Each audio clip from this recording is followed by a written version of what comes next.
책 두께를 보지 않더라도 이런 제목은 단편 소설에는 어울리기 힘들겠다 하는 생각도 했고요. 뭔가 철학적인 냄새가 물씬 나지 않습니까? 너무 거창한 주제 아닌가요? 저는 그 주인공이 성장해가는 과정 혹은 변화해가는 과정을 크게 3단계로 정리해 보았습니다. 제가 이 책을 다시 읽지 않는다면 바로 이 여자 때문이라고도 말할 수 있을 것입니다. 오늘 썸네일 제목이 인간의 굴레에서 벗어나는 방법은 인데요. 이 책에 따르면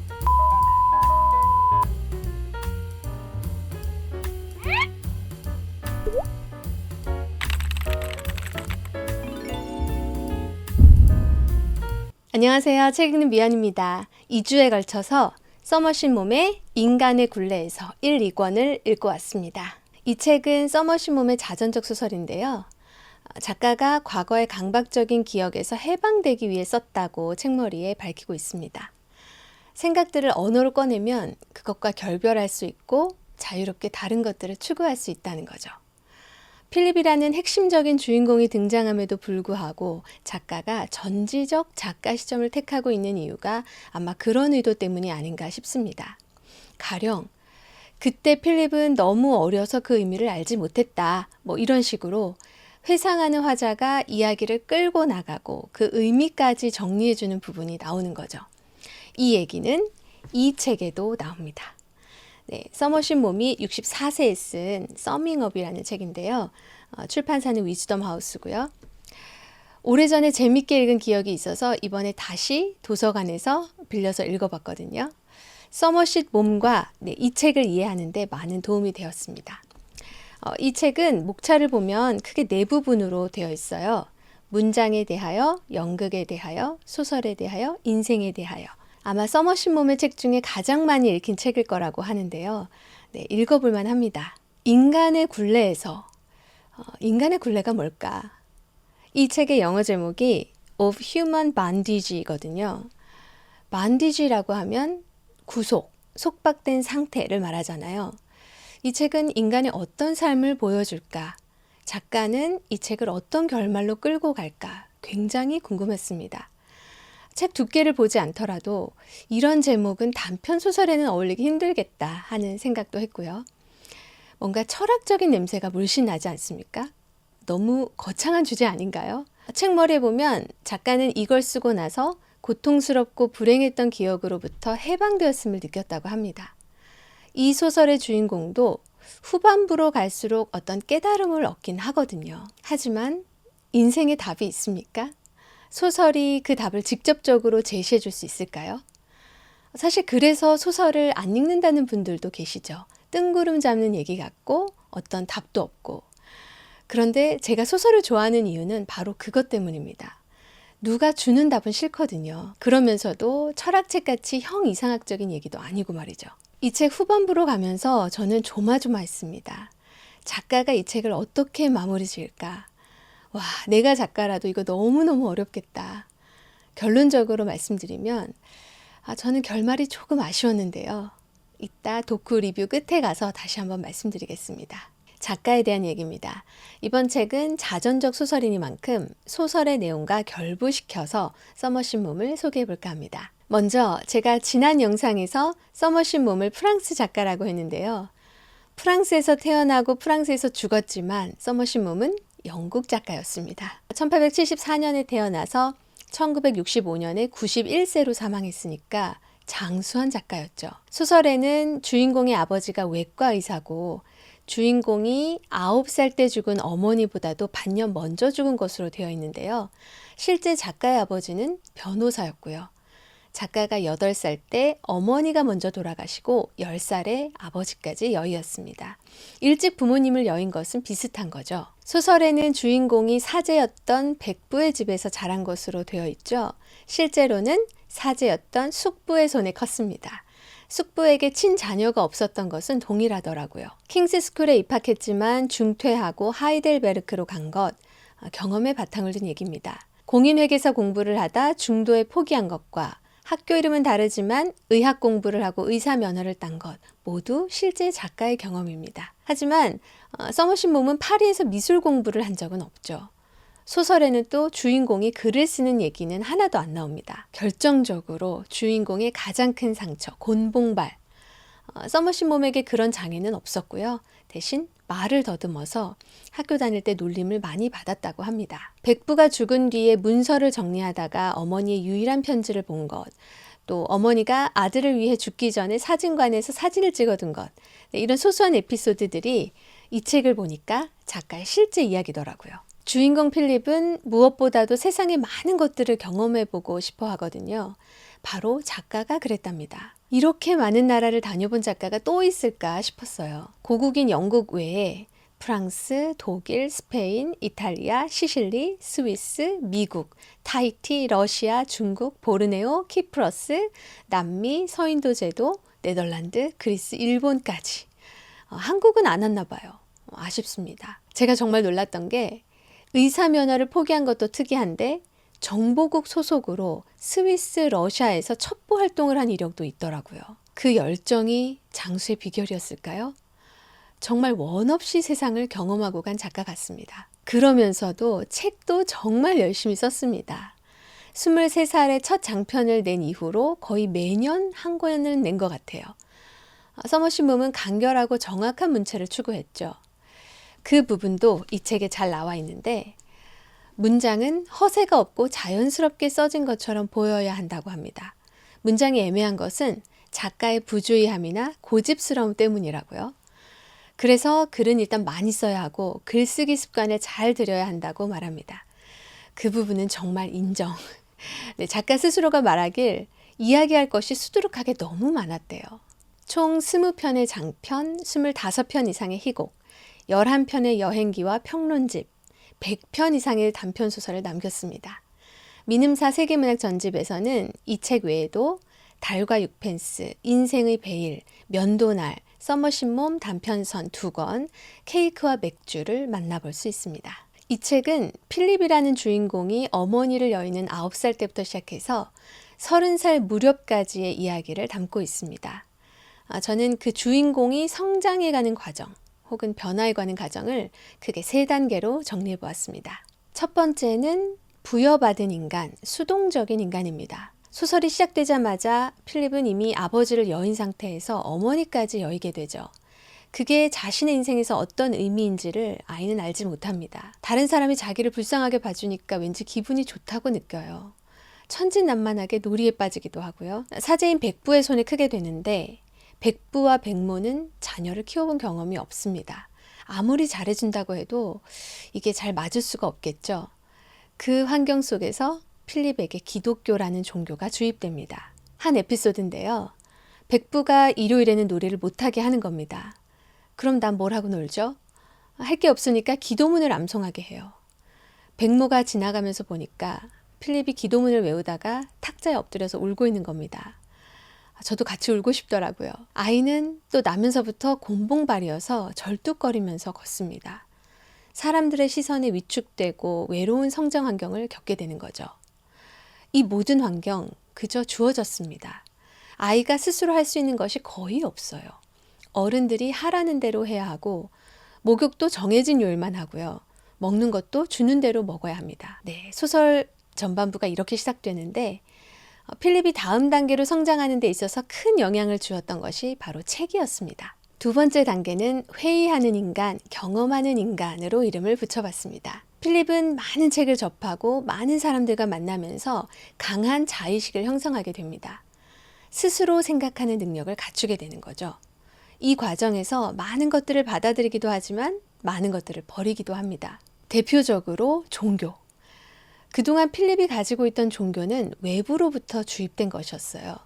필립은 믿음이 있으면 산도 옮길 수 있다는 말씀에 근거해서 곤봉발을 낫게 해달라고 기도했지만 그것이 이루어질 수 없다는 걸 알게 됩니다. 믿음에 균열이 가기 시작한 거예요. 필립은 사람들과 종교에 대해 이야기하면서 종교가 토론의 대상이 될 수 있다는 것에 놀라게 됩니다. 그러면서 객관적이고 상대적인 관점을 갖게 돼요.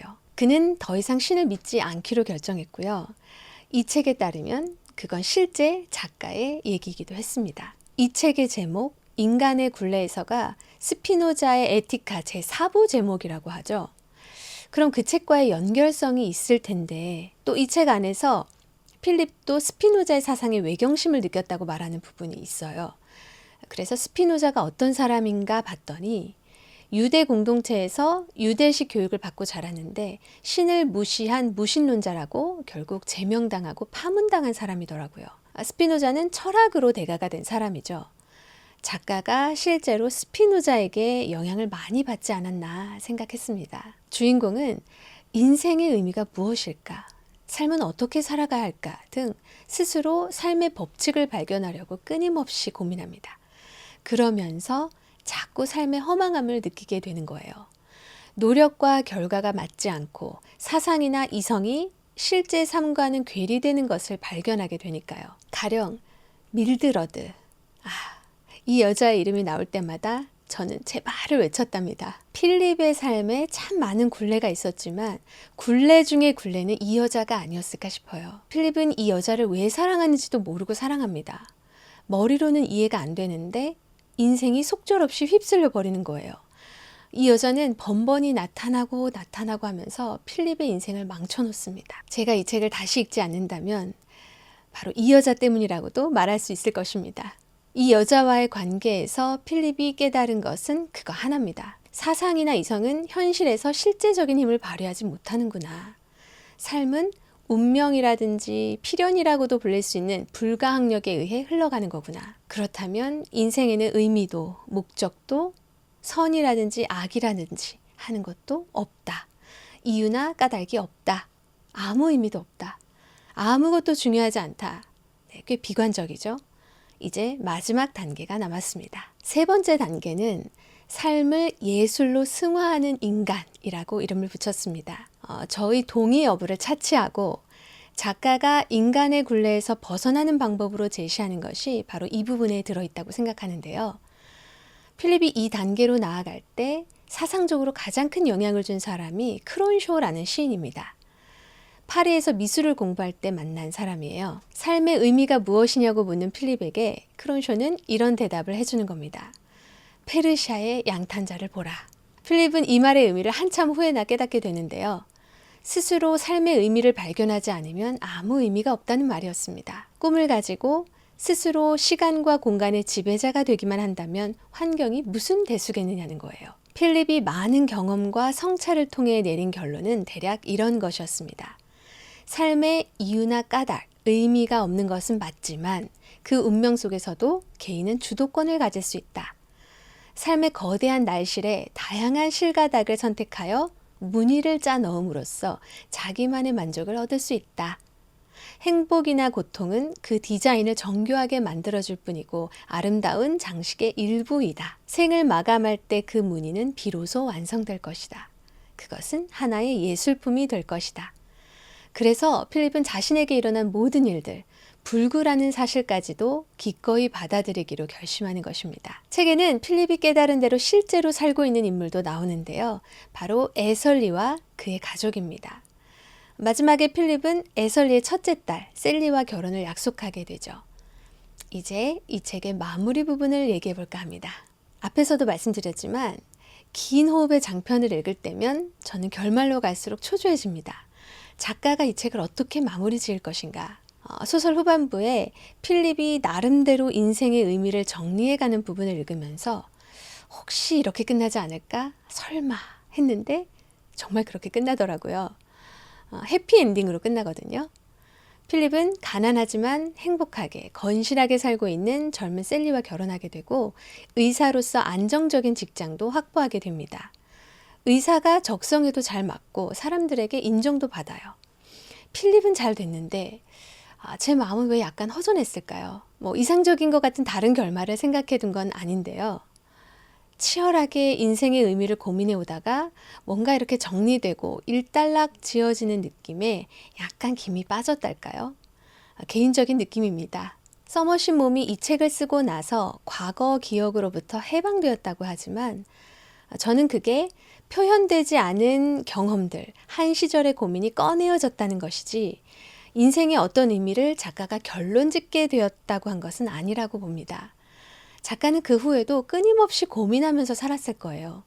그렇지 않았다면 그렇게 많은 책을 쓸 필요가 없었겠죠. 끝으로 아까 동의 여부를 차치하고 라고 했는데요. 인생에 어떤 이유도 의미도 없다는 말. 여기에 개인적으로 동의하기는 어려웠습니다.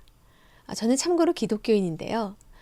인생의 의미와 이유를 모를 뿐이라고 생각하거든요. 의미가 없다고 생각하는 것과 모른다고 생각하는 것은 분명히 다른 거겠죠. 그러나 인생에 주어진 재료들을 받아들여서 나만의 독특한 디자인을 만든다라는 것이나 경험도 중요하고 형이상학적인 법칙도 의미는 있지만 가장 중요한 것은 실제 삶이라는 통찰 같은 것에는 격하게 고개가 끄덕여졌습니다. 신을 인정하지 않는다는 것을 제외하면 이 책은 솔로몬이 쓴 전도서와 꽤 비슷하다고 생각했어요. 헛되고 헛되며 헛되고 헛되니 모든 것이 헛되도다 하는 그 책 말이죠.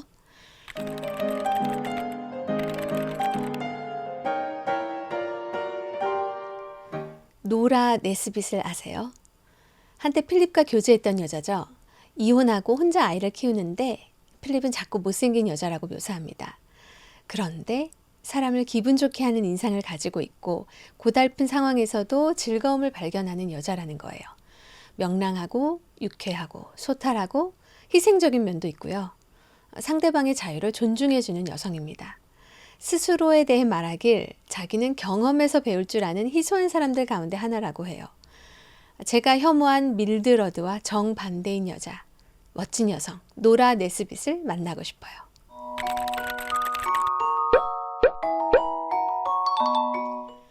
이 긴 책을 마무리하는 한 단어는 예술입니다. 좁은 의미의 예술이기도 하고 넓은 의미의 예술이기도 합니다. 서머신 몬은 글만 쓴 것이 아니라 미술에도 상당한 조예가 있었던 것 같아요. 이 책에도 미술에 관련된 얘기가 많이 나오고 유명한 작품 달과 육펜스도 화가에 대한 얘기죠. 책을 읽다 보면 작가가 예술에 대한 생각과 인생에 대한 생각을 교차시키고 있다는 느낌을 받습니다. 자신만의 양탄자 무늬를 짜나가라는 것, 이것도 삶을 예술로 승화시키는 거잖아요. 예술 작품과 관련해서 가장 중요한 것은 예술가의 개성적인 생각이다. 이걸 인생에 대해 적용해도 같은 말이 되죠. 이 책 표지 꼭 얘기하고 싶었거든요. 앙리 마티스의 춤이란 작품인데요. 이 소설에 너무 맞춤인 그림이라고 생각했어요. 벌거벗고 둥글게 손에 손을 잡고 있는 사람들을 보면 인간의 굴레가 저절로 연상되죠. 그런데 이 사람들이 뭘 하고 있느냐? 춤을 추고 있단 말이죠. 오늘 썸네일 제목이 인간의 굴레에서 벗어나는 방법은? 인데요. 이 책에 따르면 벗어나는 방법은 없습니다. 대신 그 안에서 춤을 출 수 있죠. 삶을 나만의 예술로 만들 수 있어요. 인간의 온갖 굴레를 복잡 다양한 삶의 무늬가 되게 할 수 있습니다. 이 책을 마무리하고 나니 저도 춤이라도 추고 싶네요. 한 권 한 권을 통과하기 어렵다는 건 그만큼 책과의 마찰력이 크다는 것일 텐데요. 저를 부대끼게 하는 그 마찰의 기쁨이 있습니다. 다음 주는 이 책과 부딪혀 보겠습니다. 알렉산드르 솔제니친의 이반 데니소비치 수용소의 하루라는 책입니다. 저는 이 책의 이 포인트 색깔을 이용해서 책에 밑줄을 긋거든요. 이번 책은 너무 예쁜 꽃 색깔이네요. 책의 제목과는 다르게요. 좋아요와 댓글은 영상 제작에 큰 힘이 됩니다. 꾸준히 오래 같이 읽어요.